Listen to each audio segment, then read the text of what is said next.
Nouvelle édition du 7-8 politique, spécial municipal 2020. Merci de nous rejoindre sur TV 78 et aujourd'hui je reçois Patrick Ginter. Bonsoir, bienvenue sur ce plateau. Vous êtes tête de liste Remettons Plaisir en marche, candidat donc sur cette ville de plaisir. Avant de débuter cet entretien, vous m'avez demandé à pouvoir faire un mot, une pensée notamment pour les soldats disparus. Oui, merci de m'accorder cela. Je voulais élever un petit peu les choses et avant de discuter de nos enjeux locaux, nous rappeler qu'il y a des personnes dans le monde et en France en particulier qui donnent leur vie pour les autres, qui donnent leur vie pour que nous puissions ce soir débattre justement de notre avenir, qu'il soit local ou national. Donc je voulais avoir ensemble une petite pensée fraternelle pour ces 13 soldats qui ont été décédés, pour leurs familles et également pour leurs frères d'armes. Revenons à cette campagne. Débutons cet entretien par parler de votre parcours. Vous étiez présent en 2014 sur la liste de Joséphine Coleman-Berger.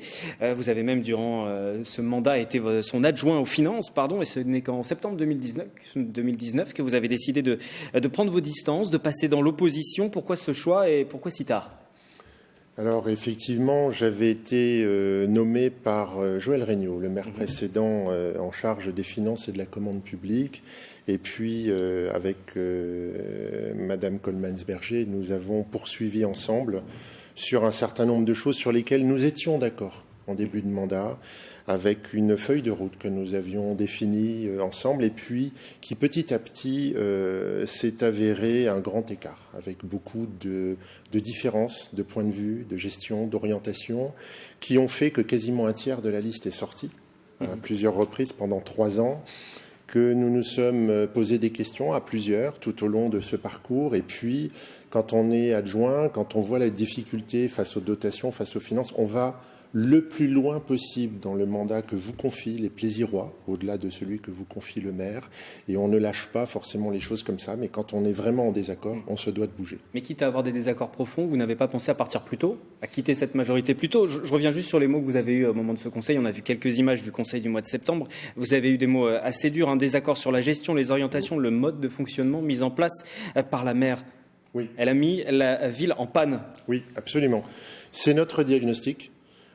Beaucoup de choses qui devaient être faites n'ont pas été faites. On a laissé partir nos médecins, on a laissé se dégrader les transports en commun, les bus, que ce soit les fréquences et les circuits de bus. On a abandonné tous les combats qu'on devait mener sur les pistes cyclables, sur l'emploi, sur le social. Et toutes ces dérives-là, aujourd'hui, nous sommes plusieurs à ne plus être d'accord. Je ne suis plus d'accord. Et donc, à un moment donné, vous arrivez à un constat. Jusqu'en septembre 2019 pour faire ce constat. Oui, elle a gagné du temps. Elle a gagné beaucoup de temps. On en avait discuté au printemps dernier, on en a rediscuté avant l'été, et puis en septembre, on a fait un constat de désaccord. Et à un moment donné, vous devez bouger. Vous essayez de changer les choses de l'intérieur, vous n'y arrivez plus. Vous devez sortir pour les changer de l'extérieur. Et ça veut dire que ce bilan, vous ne l'assumez pas pendant cette campagne. C'est le bilan de Joséphine Coleman-Berger, même si vous avez fait partie de la majorité. Une partie du bilan, nous l'assumons. On ne jette pas tout. Il y a des choses sur lesquelles nous étions d'accord. Des choses qui ont été très bien faites pour la ville, notamment la négociation des emprunts toxiques qui a permis de sauver les finances de la ville. Il a fallu sortir la ville de ses emprunts. Absolument. Un certain nombre de combats qu'on a menés ensemble sur le sport, sur l'école, sur la culture, mais beaucoup de dérives entre-temps sur la gestion, sur les frais qui s'envolent depuis 3 ans, notamment des frais de personnel, sur un mal-être au niveau des agents de proximité, de l'animation en particulier. Et là, non, nous ne sommes plus d'accord. Aujourd'hui, vous siégez dans l'opposition avec d'autres élus qui ont aussi quitté le groupe majoritaire. Vous siégez avec le groupe de La République En Marche. Aujourd'hui, c'est bien ça ? La République En Marche est non inscrit. Je préfère préciser Aujourd'hui, vous n'êtes cela. pas membre adhérent de La République En Marche. Je suis personnellement sympathisant de La République En Marche et également de l'UDI, d'ailleurs, par ailleurs.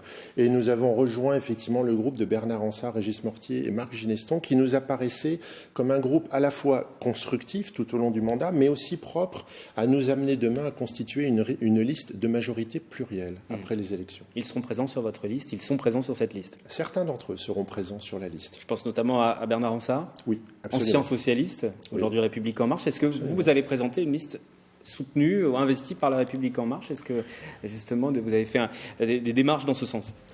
Nous constituons surtout une liste plurielle, comme je le disais, avec des gens de gauche, des gens de droite, des gens non inscrits, des personnes qui viennent de l'écologie. Beaucoup viennent du monde associatif, moi-même qui me suis beaucoup engagé dans le handicap. Et il se peut qu'effectivement, durant notre parcours, nous ayons le soutien d'En Marche pour poursuivre, au-delà de la ville surtout, parce qu'il y a des enjeux politiques majeurs, territoriaux majeurs au niveau de Saint-Quentin, et c'est à ce moment-là aussi qu'il faudra aborder ces enjeux avec une politique un petit peu plus globale. Donc c'est important d'avoir ces deux approches. Nous allons parler de ces enjeux sur Saint-Quentin-en-Yvelines, sur votre programme. La jeunesse, par exemple, est un axe de votre programme. L'emploi, sport, éducation, ce sont les demandes principales que vous diagnostiquez pour cette jeunesse ? Il y a plus que ça. Le premier diagnostic que nous avons posé, c'est le manque d'écoute. Et donc nous allons travailler beaucoup plus étroitement avec une politique de proximité dans les quartiers, avec la jeunesse, avec les associations, avec un certain nombre d'outils de consultation régulière des plaisirois qui ne sont pas utilisés aujourd'hui. Le deuxième axe sur lequel nous travaillons, c'est tout ce qui concerne la nature dans la ville, l'environnement, les pistes cyclables sur lesquelles nous nous engageons à réaliser effectivement un certain nombre de dizaines de kilomètres dans notre ville sur le prochain mandat parce que c'est important. Sur l'animation des quartiers aussi, sur lequel nous allons travailler. Et puis, parce que pour travailler en proximité, il faut que les agents se sentent bien. Et là, il y a quelque chose à faire en termes de politique RH. Et ça devient urgent. Sur l'emploi, est-ce que le bilan que vous dressez est aussi, en tout cas, votre appréciation négative sur l'emploi, sur la politique de l'emploi ? Parce qu'on parlait de Saint-Quentin-en-Yvelines, il y a des choses qui sont faites au niveau de Saint-Quentin-en-Yvelines et qui bénéficient à Plaisir, qui fait aujourd'hui partie de cette agglomération. On ne va pas encore assez loin. Il y a beaucoup de choses qui sont écrites, qui sont dites, pas encore qui sont faites. Donc en termes de création d'activités, par exemple, ou de création d'entreprises, on peut aller beaucoup plus loin. Je crois beaucoup, comme un certain nombre, au numérique, mais aussi à l'économie verte, à l'économie circulaire. Et là, il y a beaucoup de choses à faire sur la zone de Sainte-Apolline. Et enfin, troisième axe, nos commerçants, les commerces de proximité et notre artisanat. Et là, ça a été grandement oublié, avec des exemples particuliers. Mettre le marché de Noël au château, alors que notre marché a besoin de soutien, c'est une ineptie. Quand nous serons passés, nous allons nous empresser de soutenir notre marché, de soutenir nos commerçants de proximité et bien sûr de remettre le marché de Noël au bon endroit. C'est le bilan que vous dressez sur la ville de Plaisir. Néanmoins, durant ce mandat, la priorité a aussi été de s'intégrer à Saint-Quentin-en-Yvelines, l'arrivée au sein de cette agglomération. Et là, c'est plutôt bien passé pour la ville de Plaisir. Je serais un petit peu mitigé sur ce constat. Nous sommes constructifs de part et d'autre. C'est pas encore optimal. Il faut apprendre à travailler ensemble. Il faut apprendre à trouver surtout des effets de mutualisation, des effets de levier. Nous en sommes qu'au début. Nous n'avons pas trouvé les économies que nous devrions trouver sur un certain nombre de budgets, sur les médiathèques, sur l'emploi, sur le développement économique, sur les déchets aussi, etc. Je pense que les bases sont posées. Maintenant, il va falloir trouver une direction différente et puis surtout accélérer. L'un des dossiers qui sera important durant cette campagne, c'est aussi la gestion quelquefois des tensions, des difficultés au sein de la ville. Et je pense au quartier du Valibou qui est revenu aussi dans l'actualité. Il y a eu plusieurs nuits de tensions il y a quelques semaines. Et il y en a de temps en temps, voire quelquefois régulièrement. Ça se succède. Quelle réponse vous allez apporter ? Il y a une vraie problématique aujourd'hui et une vraie inquiétude, à la fois dans le quartier du Valibou et dans les quartiers riverains. On s'aperçoit que des problématiques de médiation sont en place, que des problématiques de proximité sont en place aujourd'hui qui ne répondent pas aux besoins des habitants. On a aussi décrédibilisé le conseil de quartier du Valibou en allant contre les différentes propositions qu'ils ont faites. Et là, nous nous inscrivons en faux. Il y a beaucoup d'initiatives des jeunes, des familles qu'il faut aller soutenir. Quand vous aviez le millefeuille avec un certain nombre de salles de réunion qui étaient au sein du silo, qui n'en finit pas d'être détruit, et qu'on ne remplace toujours par rien derrière, pas de salle de réunion, pas de salle des fêtes qui sont manquantes, pas de salle de famille. Là, il y a une vraie problématique de mise en place d'une dynamique pour réunir les gens, pour leur permettre de prendre des initiatives en faveur de leur quartier et surtout ne pas récupérer les choses pour la photo de temps en temps, mais réellement œuvrer au service des habitants. Néanmoins, il y a toute une rénovation qui est menée sur ce quartier depuis des années. Ça n'a pas servi à grand-chose, c'est ce que vous nous dites ? Il y a des choses qui sont oubliées. On pourra parler avec le SIDOMP de l'ensemble des canalisations qui datent des années 70 et qui tombent régulièrement en panne et qui ont été complètement oubliées dans la rénovation. Et enfin, les dernières annonces qui ont été faites n'ont rien d'un écoquartier. On est juste en train d'annoncer qu'on va continuer de bétonner au lieu de construire des parcs et jardins, de ramener de la nature dans la ville et surtout de recréer ce tissu associatif dont on a tous besoin. Donc voilà ce sur quoi nous allons nous battre parce que ça manque cruellement aujourd'hui. Nous arrivons à la fin de cet entretien. Vous aurez bien évidemment l'occasion de venir débattre sur ce plateau avec les autres candidats à cette ville, à cette municipalité de Plaisir. Un mot tout de même très rapidement pour terminer. Vous habitez Plaisir depuis plus de 20 ans, professeur à l'université, entrepreneur, âgé de 50 ans, marié, père de 3 enfants. Votre priorité, si vous êtes élu, ce sera cette ville de Plaisir. Vous allez quitter vos activités au civil ? Non, aujourd'hui, mes activités me permettent effectivement d'œuvrer correctement, d'optimiser mon agenda. Je serai en grosse majorité, évidemment, au service de ma ville, en priorité, et je n'irai pas cumuler les mandats. Et enfin, dernière chose, j'habite ma ville, et ça fait beaucoup de différence. Merci Patrick Ginter, candidat à Plaisir. Je rappelle que sur cette commune, la maire sortante Joséphine Coleman-Berger n'a pas encore officiellement annoncé sa candidature. Cela devrait être vraisemblablement le cas très prochainement.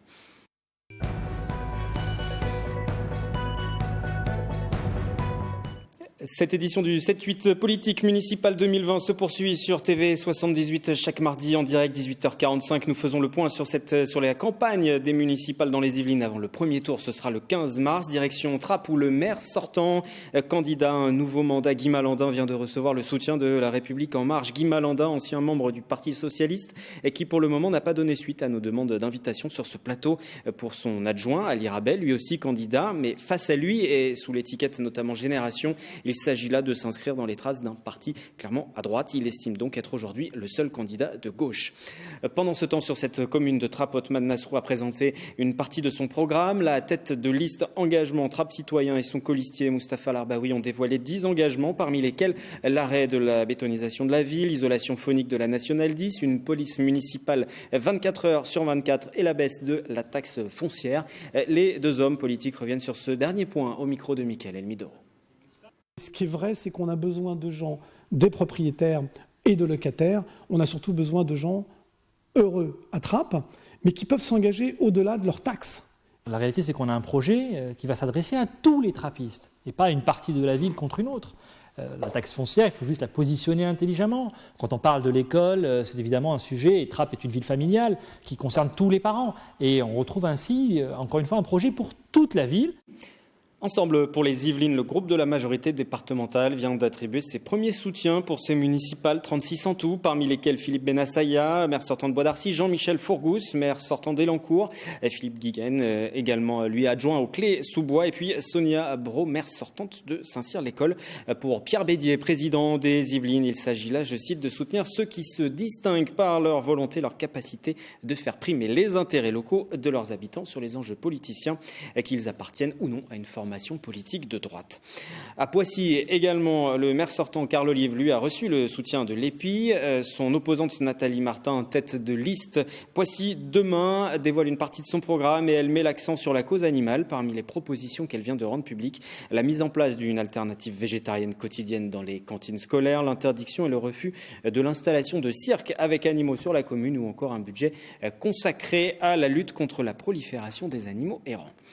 Et puis, dernière information avant de refermer cette édition, la candidature surprise de Stéphane Mirambeau dans les colonnes du Parisien de ce 25 novembre. Le maire sortant annonce briguer un 3e mandat visé par une plainte pour harcèlement sexuel lâché par sa majorité. Il avait d'abord annoncé vouloir se retirer de la vie politique. Il dit aujourd'hui ne pas vouloir se voir imposer une mise à l'écart. Il devra constituer maintenant une liste complète pour se présenter devant les électeurs. Prochain 7-8 politique mardi prochain en direct, 18h45. Je recevrai Grégory Pape, candidat tête de liste LREM à Guyancourt.